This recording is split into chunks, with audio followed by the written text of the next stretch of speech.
Hello. We are beginning a little 10-minute sessions that I hope to have over the next couple of weeks or forever how long we are housebound by this coronavirus. And various priests are doing things on our YouTube channel, which you would have discovered if you're seeing this. A few things about what I'm going to be doing. I will be looking at some questions about the Bible. There's a famous little booklet by Raymond Brown, one of the foremost of American biblical scholars, called The 101 Questions About the Bible. I'm using it as a tease to not only look at Father Brown's opinions, but my own on these subjects. And I hope this is useful to you as we go along. First of all, I'd like to say that most of us have a copy of the Bible at home, but if you don't, there are a lot of free copies online. Of course, the one that is adopted by the American bishops is called the New American Bible. It is available free online by book and the entire Bible plus a little bit of explanatory footnotes. There are other Bibles too that I think are useful. There's another Catholic Bible called the New Jerusalem Bible. It's a slightly different translation. I think the Old Testament translation actually of that Bible is better than the one of the New American. One thing to be said for almost all translations that are decent and well scholarly worked out, they're all about equal. Their differences are minute and really wouldn't affect any of our basic beliefs we have as Catholics. So let's start. Like I said, the New American Bible is a great Bible. The Jerusalem Bible is a great Bible. The Standard Revised edition, not the New Standard Revised, was excellent. It was done by a bunch of Protestant scholars, but it comes in what's known as an ecumenical edition, which has the Catholic books in it and has the imprimatur of a bishop saying that there is no error of faith in them. So if you're looking for one of the Protestant ones that has an ecumenical edition, or a Catholic edition, just look for the imprimatur of a bishop, and all things other are safe. Of all the Bibles I've read in my life, the one that I like the least is called the Living Bible. It's a real paraphrase of the Scriptures, a paraphrase so much so that it loses a lot of what I think are the intent and meaning of the Scriptures. So let's start talking about the Scriptures themselves.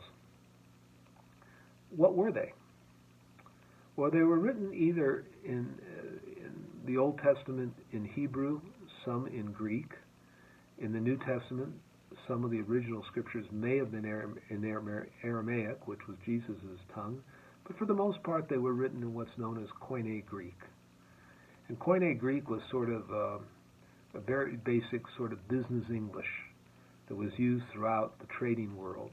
It was used much more than Latin, and it was well known among almost all literate people in the Roman Empire, both East and West. And so the original scriptures, the New Testament, were written in Koine Greek. Now, therefore, all of scriptures that we read, unless we're biblical scholars and can read the original Koine Greek or the original Hebrew, we're really reading in translation.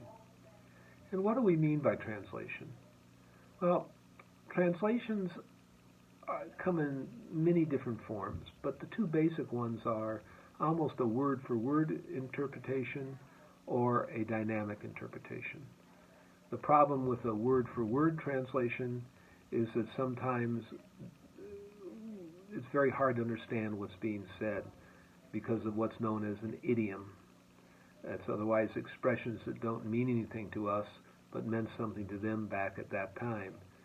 Today we even had idioms, It's an expression that if literally taken to be true would make no sense, but is understood to mean something else.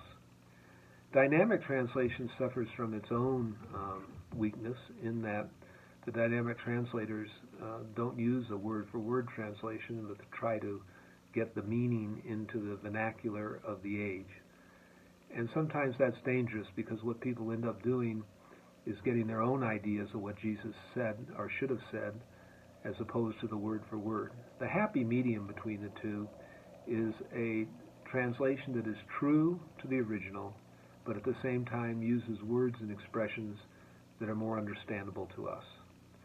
And I think the New American Bible fulfills that definition. I think the New Jerusalem Bible fills that definition. I think the Standard Revised Edition, Ecumenical Edition, does that very, very well. So if you're going to pick up a Bible to read, think about using that.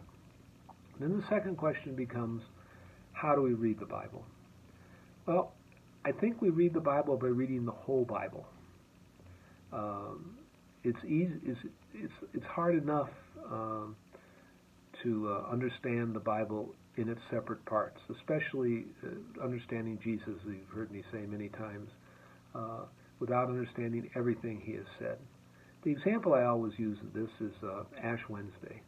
You know, on Ash Wednesday, the gospel story says, do the good that you're going to do in secret. Don't let your left hand know what your right hand's doing. Don't have any mark of penance or of fasting. And what do? We put ashes on. And we say to ourselves, boy, that doesn't make sense. But that particular part of the Scripture has to be read in reference to another part of the Scripture, which in this case, remember Jesus said, don't hide your good deeds under a bushel basket. Let them shine before all so men can see the good that you do. There's a tension in the Scriptures where Jesus is trying to point out to us, depending on the situation, the middle ground, sometimes referred to by St. Thomas Aquinas as the golden mean, the expression he took from Aristotle. So when we read the Scriptures, we want to read the entire Scriptures in order to understand them. In this discussion, I'm going to start first with the New Testament.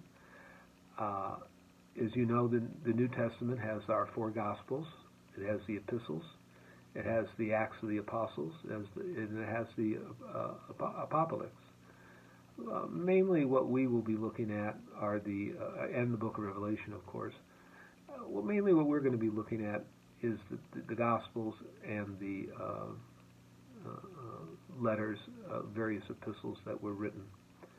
Now, when we do that, we are going back in time into an age in which the understanding of what constituted history is different than our understanding. As a matter of fact, in our own age, people argue about what's true history, what's opinion, etc. This was an attempt by the authors inspired by God to take the events as they knew them or they were told them, and to organize them in such a way that it would be a way of teaching people. The ultimate teaching gospel, if you want it to be that, is probably St. Mark. St. Mark is written as the shortest of the Gospels.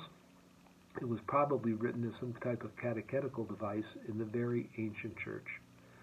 The highest of our literary Gospels, there's an argument about this, but I think is St. Luke. And the author of St. Luke also wrote the book of Acts. And he is by far the most classical of the authors that we read, and I think in many respects the most readable. Three of the Gospels are called together the Synoptic Gospels. It means to see with one eye. And those, of course, are Matthew, Mark, and Luke. They all sort of see Jesus the same way, although only Matthew and Luke have the infancy narratives. But they have a way of telling you about Jesus, carrying you through his ministry to the end. Gospel of John comes from a very different tradition. Remember where the Gospel of John begins. It begins almost at the wedding feast of Cana. Jesus is already beginning his public ministry. And many of the events that are found in John are not found in the other Gospels. John understood a different tradition. Not that they're in contradiction, but they're a different view of who Jesus is. And I think a quite good view. Some people argue that, for many liberal scholars of the 18th, 19th, and 20th centuries, argued that John was the latest of the Gospels. A lot of people used to say he was written around 150. That was put to an end when there was discovered in the sands of the Sinai Desert a strip of a Gospel of John datable to the latest, to 112 A.D. So John was probably written as near to the source as any of the other Gospels. Now, next time when we get here, we'll begin to talk about St. Paul, who was probably written before any of the Gospels were written. So we'll sign off for today. This is not high production values. I'm trying to keep it around 10 minutes so that your day can be usefully employed. And understand that not only am I doing a little series, but Father Al is doing a little series, and I'm urging the other priests to do the same thing. I hope this finds you safe and well, and remember again, wash your hands. Goodbye.